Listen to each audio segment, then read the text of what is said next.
Michael will put in the chat for you a link to a participant guide that we've developed for our use in the session. So I'd love you to grab that now, and we'll keep adding it if we get different participants in. So as you open the Google Doc, you'll be asked to make a copy of the document so that you can take some personal notes in it. So that'll be yours to take with you. And it will include most of the important information that we're discussing this afternoon. So take a moment to get that organized.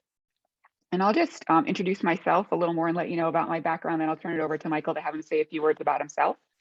So as Chelsea said, I'm Kate England, and I'm a partnership manager with Insight Education Group. And I have been with Insight about 4 years now, and I do a variety of things, but one of the largest projects I lead is the work on equity nationally at this point. So it's exciting work, but as I don't have to tell you, also can be very challenging work, particularly in this context. So I appreciate you all being here this afternoon. Prior to coming to Insight, I was in traditional education in Connecticut, where I live, and I've done all kinds of things. I was a teacher, I was a principal of a turnaround school. And then most recently, before I came to Insight, I was the chief academic officer in Hartford, Connecticut, which is the biggest urban district in the state. And also, many people don't know this, is the third poorest city per capita in the country. So I had an amazing team there. I oversaw quite a bit for the organization by the time I left. And while I was working, my entire through line the whole time was to make sure that I was doing everything with a lens of equity. So really happy to be able to do this work other places in the country now and support the work where it's really greatly needed. So I'll turn it over to my colleague, Michael, to have him say a few words about himself and just anything else he'd like to share. Sure, thanks. Hi, Kate. Thanks, everyone. My name is Michael Moody. I'm one of the founders of Insight Education Group.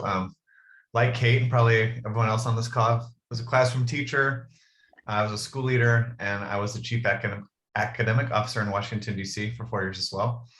But mostly kind of engaged in this work today. And, you know, our organization got here because we were doing this work ourselves, and really kind of our team decided it was really time for us to step into the work with our partner districts as well, probably about 10 years ago, and have been deeply engaged in ever since. So appreciate everyone's engagement. I'm going to let Kate take it over. Just so everyone knows, I'll be here in the background. I'm going to monitor the chat. I'm going to try to provide some resources through the chat as well. But if questions come up, I'm going to try to feed those to Kate as well. So please feel free to either chat me directly or just put it in the chat, and I'll try to monitor that as we engage. Thanks for being here. Awesome. Thanks, Michael. So I just want to highlight a couple of our session norms. They're pretty much about you to make sure you're maximizing your experience. So if you would please just do what you need to do, right? If you have to step away for a moment, please feel free to do that. I want to lift up a couple of things, particularly though, this conversation needs to be a conversation. I'm happy to talk all day, but it's really important that you all participate as actively as possible. We love that. It helps make the conversation a lot more robust. And it also helps us really understand where you're coming from in your unique context. So please take advantage of that. Because we're a decent sized group today, please feel free to use the chat to put comments in there and questions. As Michael said, he'll be monitoring that for us and making sure that we get everybody's comments acknowledged. And then finally, if possible, I know we're all busy, we all have big roles, but if you could close other tabs and anything else you have working so that you can devote your entire attention to the conversation at hand this afternoon, that would be really great. And I don't want to belabor tech etiquette. We've been living in the COVID world for a long time now, but just a couple of things I want to mention in particular. If you would please leave your video on as much as possible. This is really important work to be able to see each other as we're having conversations. So if you're comfortable with that and you're able to, that would be really critical for us, and we'd love that. Please mute unless you're speaking to avoid any background noise. We all know what that sounds like, both in our personal settings and from others. So if you could just keep those microphones off. And as I said, we do love participation, so please feel free to use the chat or unmute yourself to be able to participate in the conversation.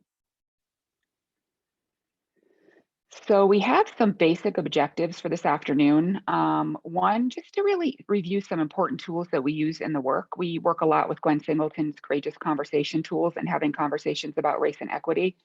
And then we'll be talking a little bit about our equity framework that we created at Insight Ed, and Michael's going to share that in the chat as well. We feel like it's a really solid tool for helping districts understand both where they are currently in their journey on equity and then identify some next steps. So we'll dig into that a little bit.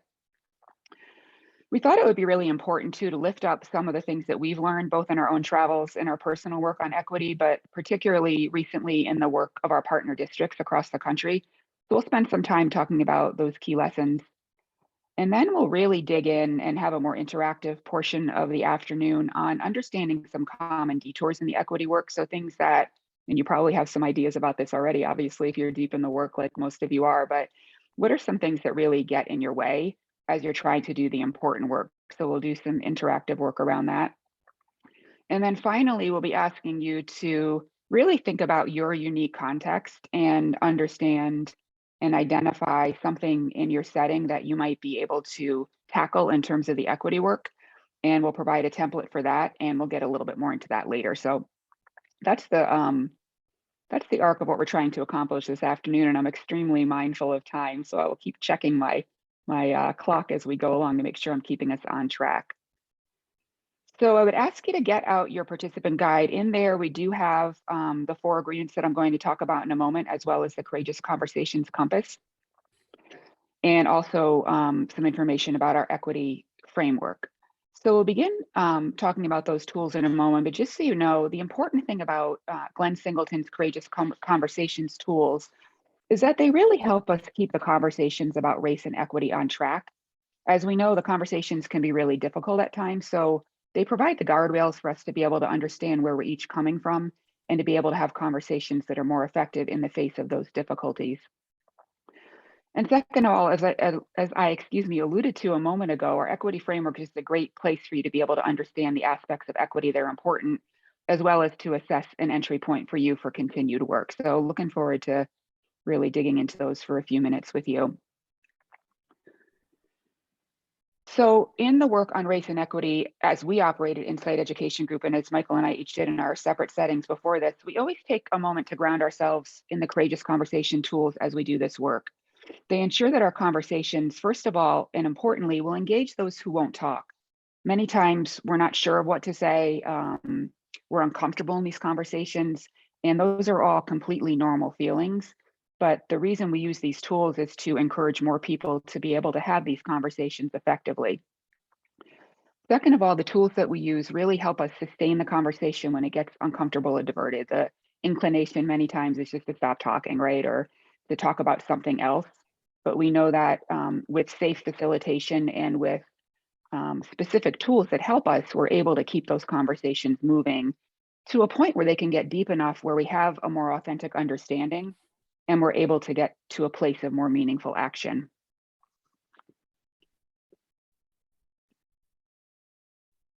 So I'm going to ask you just to review the 4 agreements on the screen as I'm walking you through them. And we think about staying engaged a lot, right? As, you know, paying attention or not being on other devices or any other distractions. And that's true too. But when we talk about staying engaged, we're talking about really remaining intellectually, morally, and emotionally in the conversation at hand. And that we're really able to involve ourselves in the dialogue more specifically. And I think a really key piece that you're seeing up on the screen is that we're listening for our partners or our colleagues' benefits and not just for our own benefit. And I will just share, I'm always candid about my own, who I am. And this was a really big growth area for me when I started doing this work a long time ago, because I find myself many times, as I think many of us do, when I'm listening to somebody working so hard to formulate what my response is going to be or how I'm going to join the person, that I'm actually not listening as carefully as I need to be to what my colleague or my friend is actually saying. So I think it's really important that we stay as much as possible in the moment of engagement around what other people are saying, particularly in conversations around race and equity. Speaking our truth just means really being open about our thoughts and feelings and trying to discipline ourselves to not just say what we think other people want to hear. And that is very, very important in the work on race. Today, we happen to be a majority white group, but in working also in majority white groups, but particularly in places where there are many people of color and people of other differences, we have to be able to share our own perspectives in order to help other people share theirs, and also for us all to have a more deep understanding of who we are and both our differences, but also where our commonalities are as well. The third agreement is, and this is an obvious one, I think, but understanding that there will be discomfort in these conversations. Michael and I joke about this a lot in the work, is that I love the work of equity. And, you know, as I've said, I've been doing it for a long time, but when I am working with partners and other spaces, I don't generally jump out of bed and say, I can't wait to go do this work now. There's a level of discomfort. There's a level of just the unknowing, and that's inevitable in these conversations, but that we really try to make a commitment to bring issues out into the open, because it's not talking about the issues that it's creating the divisiveness. The divisiveness already exists in our society and in our schools. So it's through dialogues like this that even when they're uncomfortable, we're able to begin healing and begin some change that we need to see as we're trying to do the right thing for our students. And then finally, on everybody's, I think, absolute non-favorite, expecting and accepting non-closure. So certainly in a 90-minute session, we won't be able to solve and answer all the questions and the struggles that we're facing, but also disciplining ourselves not to look for quick solutions and answers, but to really understand that this takes time and requires ongoing dialogue amongst all of us to really be able to get to a place that we want to be. So I'm going to pause there, and I'm going to ask you, first of all, to think about the agreements, take a look at them up on the screen. And in the chat, if you could just put a number between 1 and 4 to represent each of the agreements. So pick one that you think you'll need to be more intentional about upholding today in our ongoing conversation. So will you have trouble staying engaged? Are you not comfortable with discomfort? Whatever that agreement is that you think you'll have trouble with, please put that in chat now. And then second of all, in your participant guide, you will see a space, I believe it's on the second page, for you to set an intention for your work today to make a personal commitment to maximize your learning. So for example, it could be something as simple as closing your additional windows on your screen to be able to really stay engaged. Maybe it's asking hard questions, sharing some vulnerability. So I won't ask you to share those, but just taking a moment to write your personal commitment for the work. Now we'll take a look and see what we're up to in chat in terms of what people are making a commitment to do here. So we have a lot of people in the working with knowing they're going to not have any closure. I appreciate that very much. We have a pretty even spread here, which I don't see typically. So that's great. We have people who are really working on several of the agreements is what I'm taking away from this. A healthy dose of number 1, really trying to stay engaged. And then a sprinkling of 1s, 2s, and 3s. So, and then now would be a great time too to see if you have any questions about the agreements or anything I've shared so far. And of course, feel free also to unmute yourself and ask a question that you may have about the agreements or anything that I've said so far.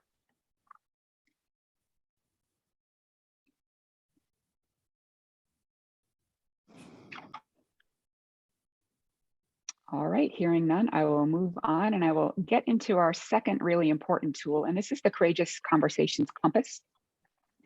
And you can see there are 4 quadrants up on the compass. And the purpose of the use of the compass is to really have us have a way to understand where we are personally in this work and in general. Honestly, many times our compass point is sort of our default way of doing things. But importantly, as we work as a team, and if you have opportunities to work with your staffs on this or your colleagues, as you do the work, it's really important to understand other people's perspectives in terms of where they see themselves on the quadrant and where they enter in. Because in the ideal world, we have an equal number of people who are placed across the quadrants, but we also know that's not generally how it happens. So I'll just quickly go through each of the quadrants and what that means. And we won't use this a lot today, but I think it's really helpful context as you even consider the work that you're doing in your district or in your setting, and you think about how you're responding to some of the challenges that you're facing, where you're entering this compass. So first of all, if you look at the left-hand corner of the compass, that's the emotional quadrant. And it's really for those of us who have an episode or an issue around race that we're responding to or thinking about, and that issue really strikes us at a very emotional level. So it hits us in the heart, and it may even cause some physical sensations such as anger, sadness, joy, or embarrassment. So it's really, you can't really think beyond that when you're at the emotional level. It's just really connecting with something that you're encountering through that really visceral sense of emotion. So almost diametrically opposite to that quadrant is the intellectual quadrant. And I am the person who's solidly grounded in that. Although as I do this work more and more, I find myself gravitating rather among the different quadrants. But this is a person such as myself who really steps back from the issue and takes a more information seeking approach. So, you may feel yourself kind of disconnecting with the subject or not feeling that emotional about it in order to search for more information or data. And our intellectual response is very much verbal or based in our thinking as opposed to our responding or acting. So some subtle differences there. So then right on the left-hand side across from the intellectual quadrant is the moral quadrant, which is relating to the soul. So it's responding from a deep-seated belief that relates to the racial information or event. And justifications of our moral views may be seated. We might sometimes say we just have a gut feeling about this being right or wrong. We may not be able to articulate how we're feeling, but we know that something is not quite right when we're faced with some of the issues that we're facing around race and equity. And then finally, the last quadrant is relational or called social sometimes, but the key word here is really doing. And that's for those of us who feel the need to actually respond in a way that there's action. So we immediately think about not only how can I solve this problem, but how am I going to organize myself to do something about it? So you can think about what I've just shared, and you can imagine how if we work in an organization, if you have everybody who's just kind of stuck up in their head and thinking about, how am I going to read more about this? How am I going to understand this better? We're lacking people who have an ability to perhaps do something about the issue that we're facing. And we also need people who feel very emotionally about the issues to light some fire under us to get going on some of the things that we're doing. So I think it's really important if you choose to use this tool that you think about your group that you're working with and how you might need to help everybody understand how to balance out a little bit. The ideal moment, obviously, is when we ourselves can bring ourselves into the center of the compass so that when we're having these conversations, we recognize what our default quadrant is, but we're also able to think about how we might act from different perspectives in order to affect the work most impactfully.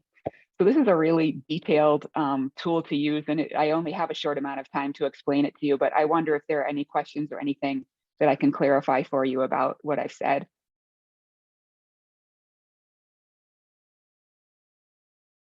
See, we do have something up in chat. It might be Michael putting something in there.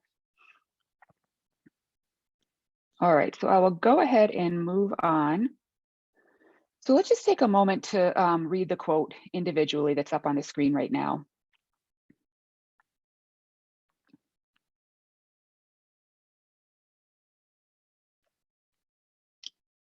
And as you're doing that, there's a space in your participant guide to note what resonates with you about this quote.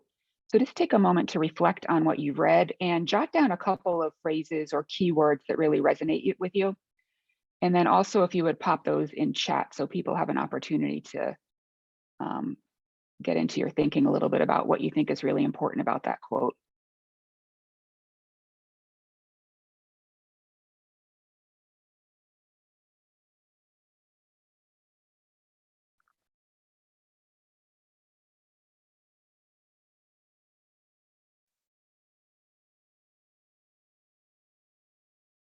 And while we're waiting for people to reflect on this, Michael's just put some information, including a video from Glenn Singleton about using the compass in chat.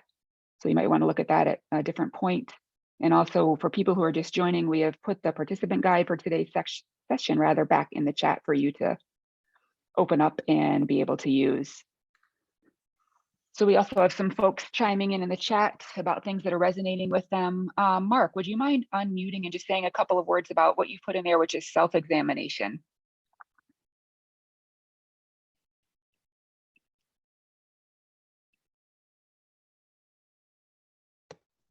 Sorry, having a hard time finding the unmute button. No problem. Being open and willing to look inside our own beliefs and challenge them. Yeah, I love that. That's so powerful. That's what this work is all about, right? We all have our biases. Biases are a part of who we are. We all have our beliefs, we have our experiences, but having the strength and the courage to really examine those and to also understand how powerful that can be for the students and families that we have in front of us is really, really critical. So thanks so much for sharing with us. A lot of people are putting in their corresponding perspectives and experience of the racial other. So Davis McGraw, could I have you unmute rather, and just say a couple of words about that? Yeah, sure. Thank you. I mean, I think that that's important because it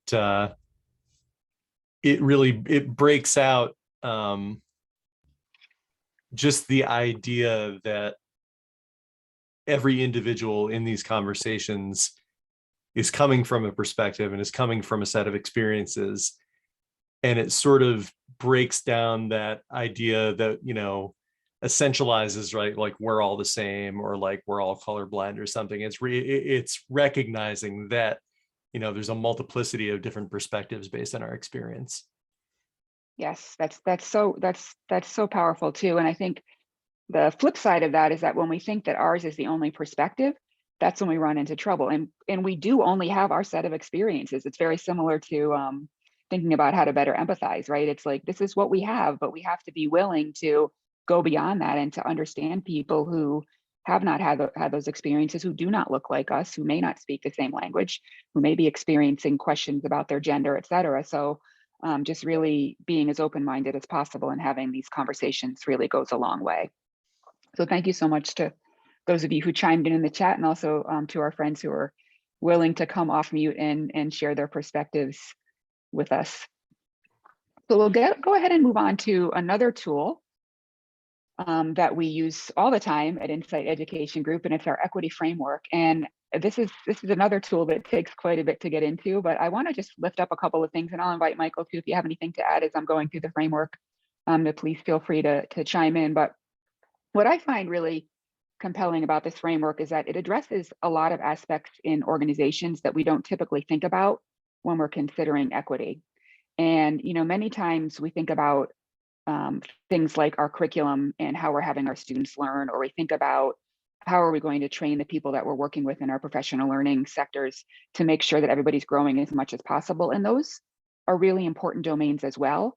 But there are so many things that go into thinking about equity in organizations in general, but particularly in educational organizations that need examination as well. So we feel like our framework is really well balanced. If you take a look at the left-hand side of the quadrant of the framework, rather, it gets into the system structures and resources in the district. So things like, how are we budgeting for equity? What kind of financial resources are we spending to make sure that we're providing students with equitable experiences? How's our district organized to do the work of equity? Do we have an equity statement? Is equity a through line in our strategic plan, for example? So we do equity audits nationally, and we dig into each of these aspects in the domain to really help organizations understand where they are doing really well in terms of equity and where they have some growth areas. Second of all, we talk about culture and community. How are we organized to take an anti-racist stance in our schools and our districts? Do we have comprehensive SEL programming? Do we have ways that we're supporting students that are different than our staff, perhaps? And how are we supporting our students and families in their journey? And then this is a really huge topic right now nationally, obviously. How are we staffing to represent the students that we have in front of us? So we feel like our framework is really comprehensive. And as I indicated, we're going to share the resource with you in chat so that you have a chance to look through it. And we really encourage you to dig into it, and feel free to reach out to either one of us if you have any questions about the tool.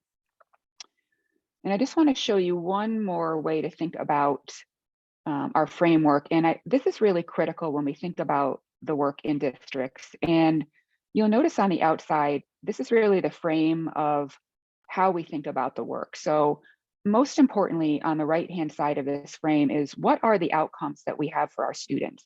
How are we making sure that all of our students have equitable outcomes to the very important things that we want them to have, whether it's instruction, whether it's extracurricular activities, whether it's enrichment, whatever it is. So what we hear a lot in districts is, for example, well, all of our students have opportunities to take AP classes, or all of our students have opportunities to participate in band or orchestra. So that may be true. You may have opportunities in your districts for students to take AP, or there may be enrichment violin, or whatever the case may be. But when you take a deeper dive into the data, we many times see that access for a lot of students is missing. So I can take an example from my own experience as a K-12 language arts supervisor in a district that I worked in Connecticut. And when I first started working there, I could walk into our high school and I could predict by walking, through the classrooms or even outside the classrooms and looking in the doors in a relatively diverse district, who was sitting in the seats in the AP and honors classes and who was sitting in the seats in the general studies classes. And primarily looking through the door, I would see our students of color in the lower track classes, and our white students in the classes that were for AP and honors. So it turns into that that exercise of really being critical and looking at our practices and understanding what we're doing as a district in order to ensure that our students all have the most equitable outcomes possible. Because we know if our students don't have access to some of the things that we're talking about, it really impacts their trajectory at being able to advance their courses in high school and college and for their outcomes in terms of life. So just to fast track that explanation, we really feel like looking at those opportunities and people's access to them is critical. So I'll pause there for a moment to see if anybody has any comments or questions, or Michael, if you want to add anything to what I've just said. The only thing I would add just real quickly is, part of the challenge of this work and something that we've seen so frequent is there's so much time and attention being paid to the professional learning aspect of it that oftentimes it's at the expense of those other domains. And so I think it's important to make sure kind of as we're doing this work, we're considering all the work relative to a school district, not just the professional learning piece, because that only gets us so far. I would say you can't train yourself into equity necessarily. It's going to take some more deep work and kind of some work to look at systems and structures and things like, policies and data. So this hopefully provides with some context around kind of it being more grounded in the work of a school district.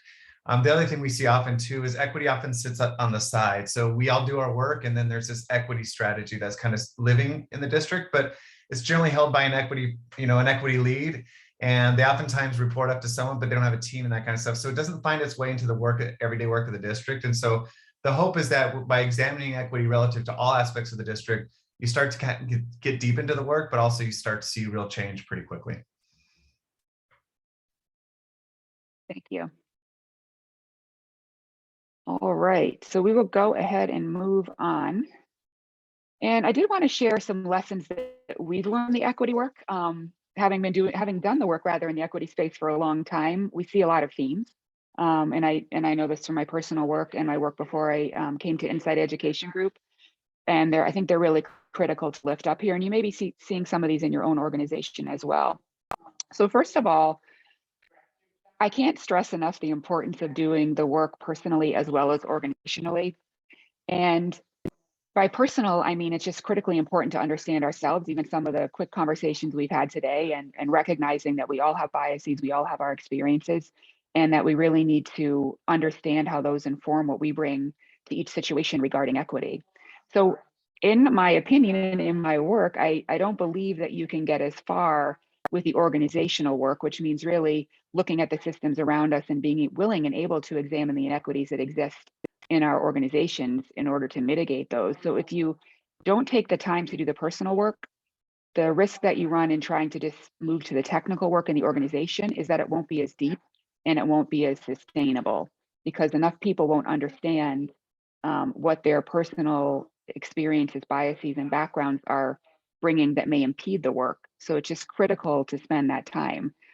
And, I understand the urgency. We're going to get to that in a moment. Like, we're so chomping at the bit in our districts and our organizations to dig into this, because we see that students every day are being impacted by our lack of equitable practices in some cases. So we have that urgency, and that's amazing, but we have to also temper it with knowing that this work takes a while and we have to really take the time to get into it deeply, personally, as well as organizationally.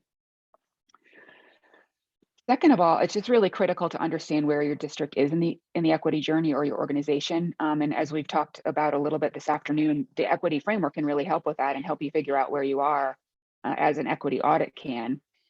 But once you've personally assessed your district's place, it's critical that you set a vision and that you plan to actualize the work. So one thing that we see many times when we're working in districts after we've concluded an equity audit and we've made our recommendations is that people just don't know where to start, and they feel like they need to do everything that we're recommending in 6 months or a year. And nothing could be further from the truth. It's so important to stage the work And it's really related to what I said in terms of the work being personal and organizational. The more organized we can be around the work and the more planful we can be, even if it takes a minute longer, the more likely we are to have the work persist in our organizations. That's another really important lesson that we've learned. We've seen the non-example of that where there is no organized approach and therefore there is no work that's sustainable or sometimes even no work happening. So we really want to support all of our colleagues in the field with avoiding that issue. And as I just said a few moments ago, we all feel the urgency, right? We're working in a lot of districts right now in this space, and districts are feeling the urgency. We're feeling the urgency. It's a really critical time to be helping our students. But it's just important for us to keep that urgency, to fuel our fire, obviously, but to temper that with a little bit of persistence so that we have the endurance to keep going when the work continues to get hard as it is right now. And our planning can really help us with that persistence. And then I don't think I need to say this to anybody on this call. I've worked with you all, some of you rather, in the past few months that, our national and local contexts are changing every single day, every single minute in some cases. And the work is getting really challenging right now.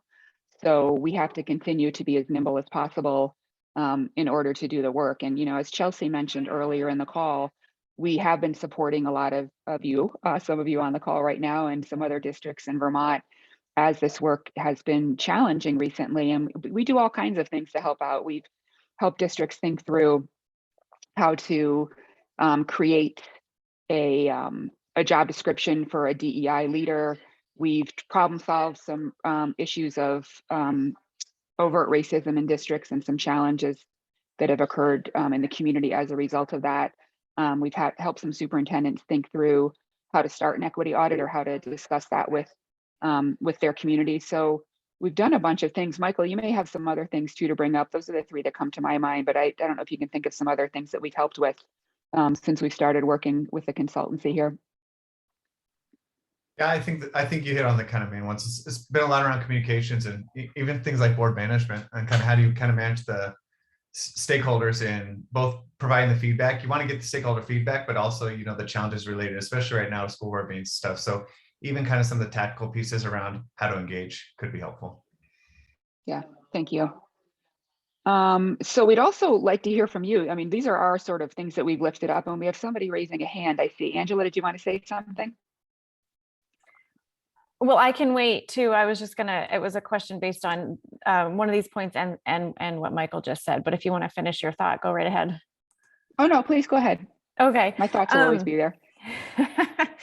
Well, I really appreciate, the point that the work must be personal and organizational. And one of my challenges as a board member for the last 3 years and as a board chair for the last year has been trying to figure out how to make the work organizational when the personal work is being done at varying levels and timelines, and just even something as seemingly simple as a common read. We have an equity literacy piece item on every agenda, and for the first year, it was a group of board members sharing things for the whole board to read. And now it's been our superintendent acting as interim director of DEI, offering up a reading. And it's been 2 years now, and the conversations fall flat. And it's like 2 people will speak up, so we're in this weird position as a board where many people don't want to do the personal work in a public meeting. And so I'm struggling with that as a board member to try to figure out how to, when our individual understanding as board members, our individual understanding of educational equity is so important as we formulate policies. And the buy-in from each of the 12 board members is so important as we try to advance equity in our district. And I'm not sure how to get it. And we don't have a lot of opportunities to get everyone together and talking about this stuff. So I feel it's a great challenge for us as a board. Yeah, no, I really appreciate you bringing that up. And that is, as I was listening to you, it's just a challenging time. I will say that. But I think, we have to be flexible in the work, right? I have to look at my own phrase on the bottom there, that we have to be nimble. And I've grown a lot in the past 6 months in doing this work, just to be candid. And you know, I can be a little bit, I was going to say pig-headed, which is also true, but a little bit opinionated about how to do the work. But I think what this time has taught me is that we do have to be flexible. So I think as much as possible, trying to offer people the space to do their personal development. But sort of what I'm hearing is it's not really pushing the agenda further as you'd like to see it being pushed further. So sometimes we have to back off on that work or find alternate ways to get it to happen in order to be able to get some of the structural work done. Because if we halt the structural work, that's not going to help either. So I think you know, still treading lightly perhaps and being able to help people understand the importance of the personal work and the importance of having resources and taking advantage of them, but then finding some ways to be strategic in your work with your board as well and with a larger community around the things that you know will make a difference for students, like putting a policy in place or changing some structures in the district, et cetera, because that would be something that's a step in the right direction, even if you can't get everybody else up to critical mass. I don't know if other folks have thoughts about that. I saw somebody else, I think Alex maybe, was raising a hand, and I wasn't sure if it was in response to this question or if you had something different. So I'll just pause to see if anybody else has any thoughts on this, maybe through their own. Hi, Kathleen. I raised my hand. It's Amy Rex. Can folks hear me? Yep. We Yep. hear you. So I was thinking about Angela's comment, and two sort of thoughts that I had. One is, you know, the personal work is so incredibly personal, right? And you need to be in a safe space to do that. And public isn't always a safe space. And so how do you create opportunities where you're able to simultaneously do the personal work that can inform the public work? And for myself personally, I created a personal race journey group. And I had some colleagues, I put out sort of you know, this is what I'm working on, and does anybody want to join me? And so it was a group of 5 of us, and collectively we met privately and we chose readings and we pushed each other's thinkings and we just did different things, and it was really fabulous. And in the meantime, with my board, and I'm a superintendent, I did a sort of a retreat. So it was private enough and it was well facilitated. You know, we had a consultant come in, but we used scenarios that we had experienced as a board. And the consultant was able to use those to frame them in the equity learning that they needed to do. And so again, it felt really relevant to them, and it felt a little bit safer, although they were definitely getting pushed a little bit more. And so I think there are some kind of creative ways. You know, I think like Kathleen's, it takes time, right? Like this is really, you got to just kind of continue to balance that persistence with the urgency. Thanks for sharing. No, I think those are, oh, sorry. No, it's just me, Kate. I was just going to kind of piggyback on that. Amy, thanks for sharing it. I think that was really helpful. Like Angela, the other thing I would say too is, you know, we've learned to really start to embed the personal work into the organizational work, so it feels as if it's one and the same, but you can kind of use the structures to leverage that a little bit differently. So, you know, one way to do it is, you know, I think per Amy's comment too, we build what we call equity triads, where you find someone, affinity grouping is similar to, you find 1 or 2 members of your organization you want to kind of explore things deeper with. We usually host what we call an equity choice board. It's a Google Doc. It's about 15 different activities, and we let people pick which activities they want to engage in. But the key question always brings them back to the organizational work. And so, you know, we like to encourage individuals and small groups to do some of the work between the times we're going to meet more formally as an organization to engage in the work.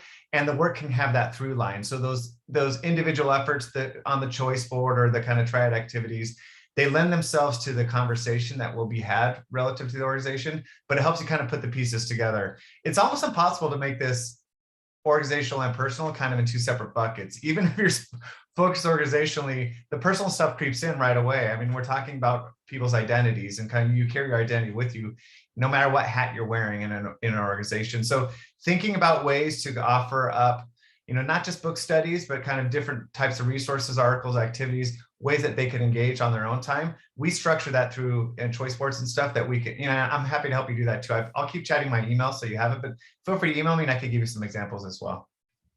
I see another hand too with Rebecca.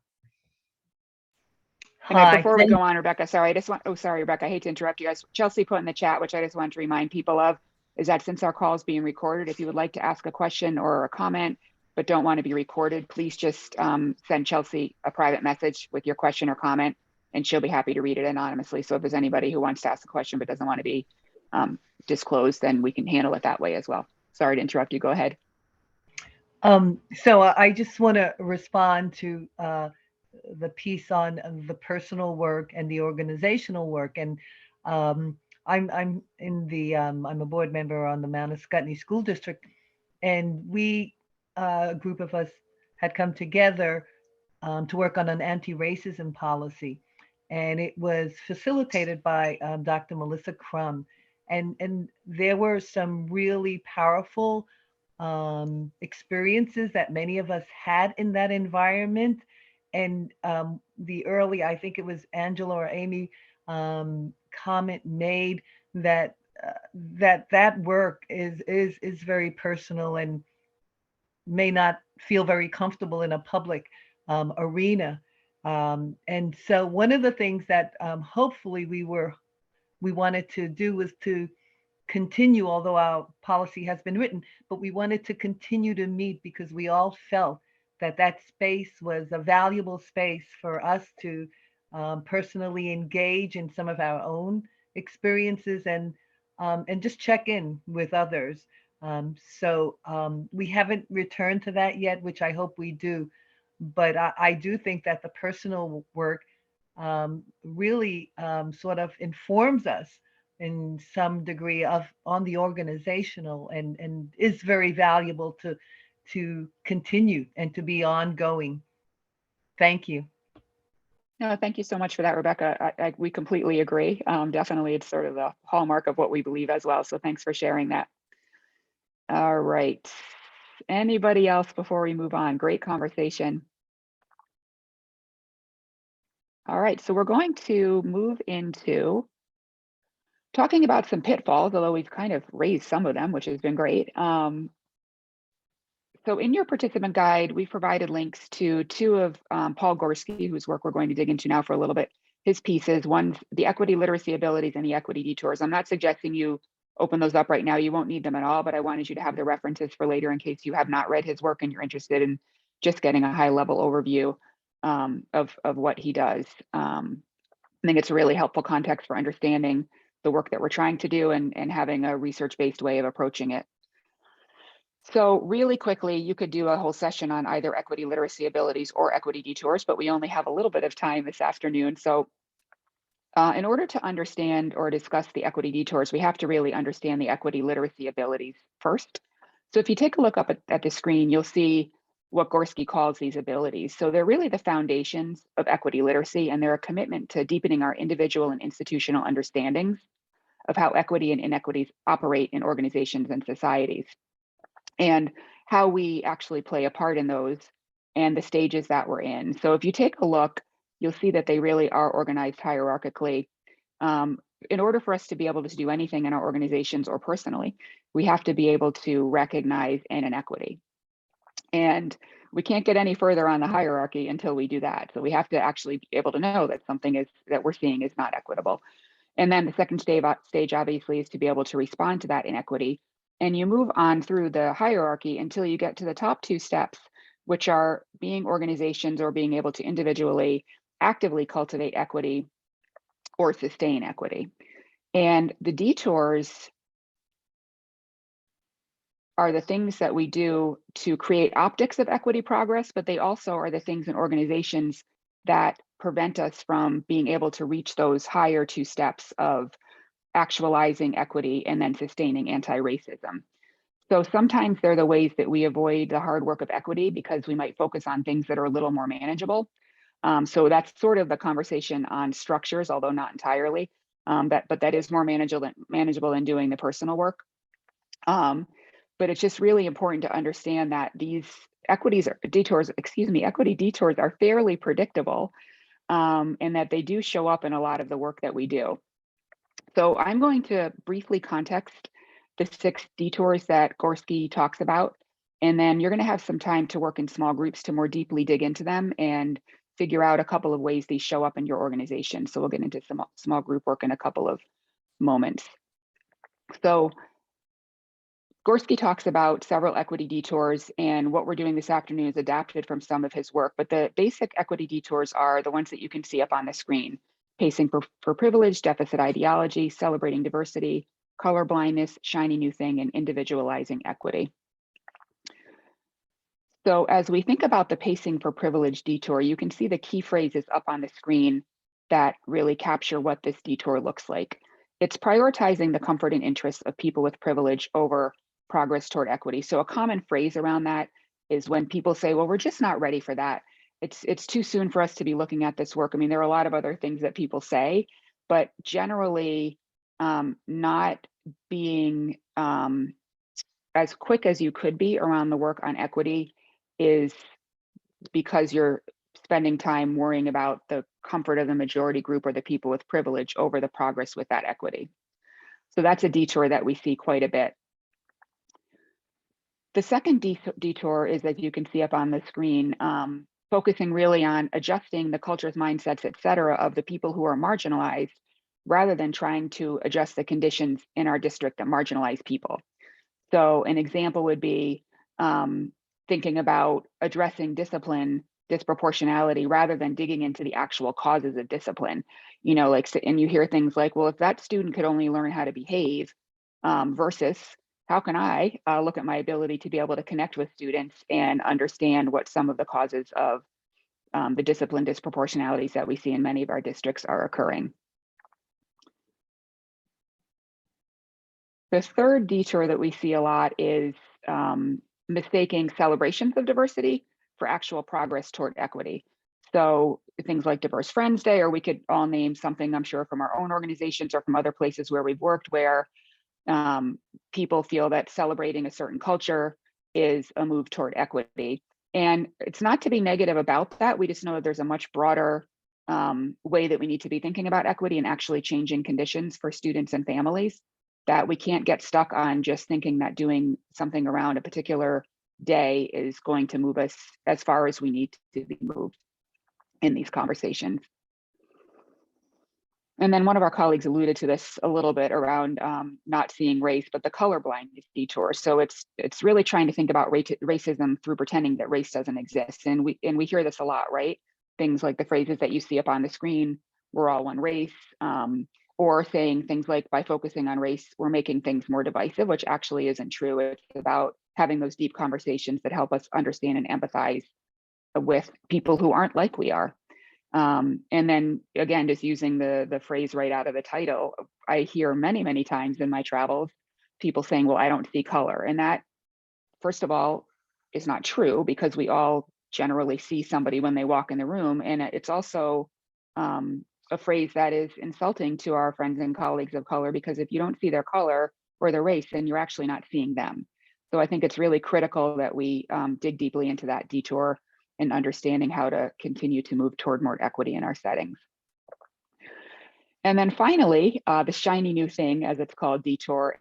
And this is using examples of programs such as the ones you see listed on the bottom of the slide to speak about equity moves when those programs were never designed with equity in mind, or to do that work for us. So the challenge with that is that what I like to say, and we talk about this a lot in our equity audits, is that we love, it's very important, obviously, for many reasons right now, for all of us to be digging into social emotional learning, or SEL practices, and PBIS and restorative practices. Those are all programs or practices that support equitable outcomes for students, but they're not in and of themselves equity solutions.